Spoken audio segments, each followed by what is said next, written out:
One two three. BCom second year के प्यारे बच्चों, स्वागत है आप सभी का शंकर सर की क्लास में। ये रिकॉर्डेड क्लास है जहाँ पर आज आप देखने वाले हैं स्टैटिक्स में कि क्या क्या आपको पढ़ना है यूनिट 1 से लेकर के यूनिट 5 तक का।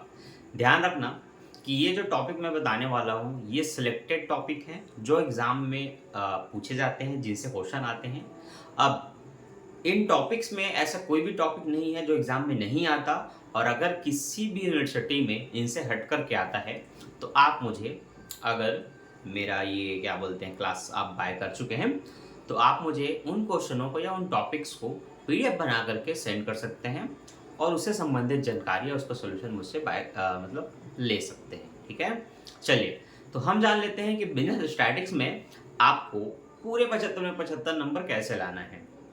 आपके पास ऑप्शन, आप थ्योरी भी पढ़ सकते हैं और प्रैक्टिकल तो सीखना ही है, लेकिन ध्यान रखना कि यूनिट 1 में कभी भी बदलाव हो सकते हैं, और जो कि इस साल से बदलाव हो रहे हैं ऐसा सुनाई में पड़ रहा है कि यूनिट 1 को पूरा थ्योरी कर दिया गया है, यूनिट 2 से प्रैक्टिकल हो गया है। अब फिर वो जैसा भी रहे, हमें तो अपने प्रैक्टिकल बनाने हैं जो एग्जाम में आते हैं इतने सालों से। ठीक है, तो आप 5 साल का क्वेश्चन पेपर देख सकते हैं अनसॉल्व वगैरह ले करके, आपको दिखेगा कि उसमें यूनिट 1 का पहला क्वेश्चन माध्यमादिका बहुलक का होता है, यूनिट 2 में दूसरा क्वेश्चन चतुर्थक विचलन गुणांक या फिर प्रमाप विचलन का होता है, या फिर बावले विषमता गुणांक या फिर काले प्रश्न का विषमता गुणांक, ये सब हो सकते हैं। यूनिट 3 में आपको काले पेयरसन की सहसंबंध रीति या कोटि अंतर रीति, स्पेयरमैन की कोटि अंतर रीति, यह सब आपको मिलेगा। तो ये आपका यूनिट 3 का होगा। यूनिट 4 में आपको मिलता है निर्देशांक। निर्देशांक ही है शायद चैप्टर का नाम, मुझे ठीक से याद नहीं आ रहा है। हाँ ठीक, जिसमें है ना आपको किसी वर्ष के अमाउंट को आधार मान करके, किसी वर्ष को आधार मान करके बाकी सभी का मूल्यांकन करना पड़ता है, गणना करना पड़ता है, जो कि एक सिंपल सा टॉपिक है। उसमें ना फॉर्मूले वगैरह का उपयोग नहीं है, वो बहुत बेसिक चीज़ है। इसके बाद आपका लास्ट यूनिट होता है प्रायिकता संभावना की, जिसमें ना बेसिक तो थ्योरी है। अगर आपको लगता है कि ना मैं थ्योरी भी पढ़ूंगा किसी 1-2 यूनिट का, तो आपको पढ़ना चाहिए यूनिट 5 का थ्योरी, यूनिट 1 का थ्योरी, जिसमें से 5 को मैं इसलिए कह रहा हूँ क्योंकि ना प्रैक्टिकल के चांस बहुत कम रहते हैं, थ्योरी के चांस बहुत ज़्यादा है इसमें, और प्रैक्टिकल है भी तो बहुत बेसिक सा प्रैक्टिकल है। जैसे कि बोला जाएगा एक ताश के पत्ते में, जैसे कि 52 पत्तों का ताश रहता है, उसमें ईंट कितने होते हैं, चिड़ी कितनी होती है, बेगम कितने हैं, बादशाह कितने हैं, ऐसे कुछ भी टॉपिक उसमें से उठा करके दिया जा सकता है। तो बताना पड़ता है कि उसमें से चिड़ी निकलने की क्या संभावना होगी। एक दूसरा एग्जाम्पल, आपके पास एक बॉक्स, मैंने आपको दिया एक बॉक्स जिसमें मैंने अलग अलग सिक्के डाल दिए हैं, वो बॉक्स पैक है समझ लीजिए। ठीक है, उसमें बस एक हाथ डालने का जगह है, लेकिन आप देख नहीं सकते। अब उसमें 5 रुपए के सिक्के हैं बहुत सारे, 2 रुपए के हैं, 1 रुपए के हैं और 10 रुपए के भी हैं। अब आप हाथ डाल के कोई भी एक सिक्का निकालेंगे बिना ये परखे कि उसमें से वो 5 का है कि 2 का है कि 10 का है, बस आपने हाथ डाला निकाला। मैंने लेकिन क्वांटिटी बता दी कि 5 रुपए के 20 सिक्के हैं, 10 रुपए के 10 सिक्के हैं, 1 रुपए के 50 सिक्के हैं, 2 रुपए के 25 सिक्के हैं। अब मैं आपसे पूछ रहा हूँ कि 10 रुपए के सिक्के आने की क्या संभावना है? तो आप ये देखेंगे कि कुल कितने सिक्के हैं। माना कि कुल 100 सिक्के हैं, उसमें से 10 रुपए के तो 10 ही सिक्के हैं, तो 10 रुपए के सिक्के निकलने की क्या क्या प्रायिकता हो जाएगी? 10/100 हो जाएगी। इनको डिटेल से हम सीखेंगे हमारे आने वाले टॉपिक में। फिलहाल तो आप देख लीजिए कि माध्यमादिका बहुलक में क्या क्या चीज आपको सीखना है। देखो, माध्यमादिका बहुलक का सबसे बेसिक क्वेश्चन जो होता है वो इस तरह से शुरू होता है। कुल आंकड़े दिए जाएंगे, उनको जोड़ना है और उनको उनकी संख्या से भाग करना है। जैसे मैंने आपको 7, 8, 10, 5, 15 करके कुछ आंकड़े दिए, लगभग 5 ही आंकड़े हैं, तो आप उन सभी 7-8 आंकड़ों को जोड़ेंगे और चूंकि इनकी संख्या 5 है तो इनको 5 से डिवाइड करेंगे। इसलिए पहला फार्मूला हो जाता है सिग्मा एक्स बटे एन। एक्स होता है आपके जो नंबर है उनको आप टोटल कर रहे हैं इसलिए सिग्मा लगा रहे हैं, और जब आप काउंट करते हैं तो आप उसको एन से दर्शाते हैं। अगला आपका क्वेश्चन हो सकता है जिसमें एफ एक्स दोनों हो, तो इन दोनों को जोड़ करके sigma f x into n मतलब डिवाइडेड बाई एन करके बनाएंगे। जब आप एफ और एफ को टोटल करके लिखते हैं जोड़ के नीचे में डिवाइड करने के लिए, तो उसको सिग्मा एफ करके दर्शाना है। ये बातें याद रखनी है। जब आप काउंट नहीं करते, जब आप जोड़ते हैं तब सिग्मा एफ को उपयोग होना है। जब आप लघुरीति से माध्य बनाते हैं ना शॉर्टकट मेथड से, तो उसमें एक कल्पित माध्य चुनना होता है और उसमें से सबको घटाना होता है, तो उसको आप ए से दर्शाते हैं। इसलिए यहाँ पर फॉर्मूला हो जाता है A plus sigma F D X बटे सिग्मा एफ। इसमें डी एक्स है जो कि उधर नहीं है, इसलिए वो अलग है, याद रखना। इस बार पद विचलन विधि होता है। पद विचलन में आप A plus sigma F D S divided by sigma F into I लिखते हैं। यहाँ पर आपको ध्यान रखना है कि ना डी एस बस पद विचलन में होता है, बाकी कहीं नहीं होता, और आई भी होता है, इसलिए सारे मेथड एक दूसरे से अलग होते हैं, अलग दिखाई देते हैं। अब आपको बनाते बनाते इसकी अभ्यास होगी, प्रैक्टिस होगी कि कैसे सारे मेथड अलग हैं और कब इसका उपयोग करना है। इसके लिए ना आपका डेडिकेशन बहुत ज़्यादा जरूरी है।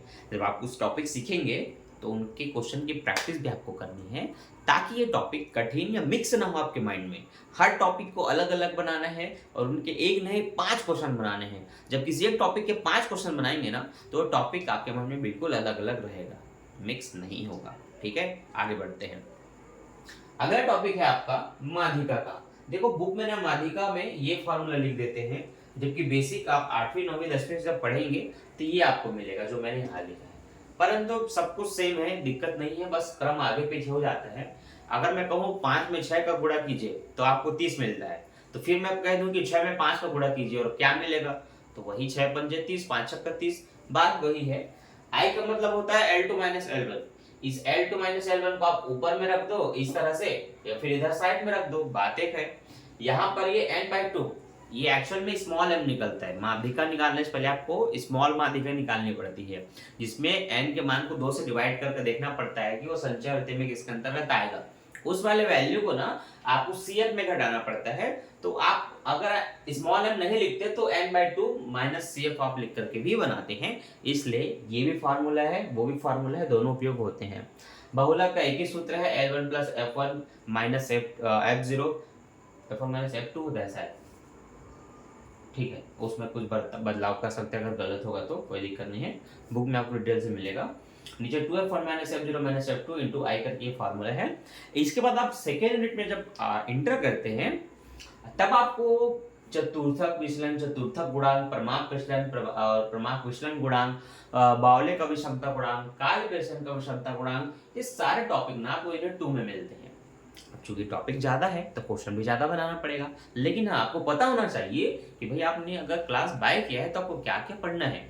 तो आपको ये सारे टॉपिक पढ़ने हैं, इनके पूरे एग्जाम्पल समझने हैं कि क्वेश्चन बनेगा कैसे। जब आप टॉपिक को सीख जाएंगे ना, यार मुझे अब प्रभाव विचलन निकालना आ जाता है, जब आपको ये लगेगा तब आप दुनिया के कोई भी क्वेश्चन बना सकते हैं। एग्जाम के कोई भी क्वेश्चन उठा के बनाएंगे, आपसे क्वेश्चन बनेगा, नहीं बनेगा तो रिडेम्पशन है आपके लिए। आगे बढ़ते हैं। अगला यूनिट है 3, जिसमें आपको निकालना होता है सहसंबंध गुणांक या कोटि अंतर रीति, जिसके लिए आपको कार्य प्रश्न की सहसंबंध गुणांक रीति मिलेगी, जो कि कहता है sigma dx into dy divided by root के अंदर, करने के अंदर sigma d square x into sigma d square y। इनका मल्टीप्लाई कीजिए, फिर उनको करने से काट के बाहर निकालिए, जो मान आएगा वो ऊपर वाले मान को डिवाइड करेगा, जो फिर होगा आपका फाइनल आंसर होगा। स्क्वायर मान की रीति उससे काफी सरल है, वो कहता है RS बराबर 1 माइनस 6 सिग्मा d स्क्वायर बटे n ब्रैकेट में n स्क्वायर माइनस 1। बहुत बेसिक, बहुत सिंपल है, बस आप बनाते रहिए, आपको बहुत इजी लगने लगेगा। उसके बाद मैंने बताया कि यूनिट 4-5 में कुछ ऐसा फार्मूला, कठिन फार्मूला नहीं है, बहुत सरलता से, बहुत बेसिक से वो बन जाते हैं। ठीक है, चलिए तो आगे बढ़ते हैं हमारे टॉपिक में। सबसे पहले हम सीखने वाले हैं माध्यमानिका बहुलक। ठीक है, सब में एक आंकड़ों के बेसिक क्वेश्चन होते हैं, जो कि सिर्फ 2, 4, 5, 6, 8, 10 कुछ भी दिए जा सकते हैं वगैरह वगैरह। लेकिन जब 2 आंकड़ों के क्वेश्चन स्टार्ट होंगे तो वे स्टार्ट होते हैं 10 से 20, 20 से 30, 30 से 40, 40 से 50, और नीचे में एक फ्रीक्वेंसी होगी जो कि 6, 5, 7, 8 कुछ भी हो सकते हैं। लेकिन जब वर्गंतराल आपके पास हो 0 से 10, 10 से 20, तो उसको हम 2 आंकड़ों के क्वेश्चन कहते हैं। ठीक है, जिनके लिए ना इन फॉर्मूलों का प्रयोग किया जाता है। आई बात समझ में? चलिए, तो अब आप रेडी हैं बिजनेस स्टैटिस्टिक्स को शुरू से पढ़ने के लिए। ठीक है,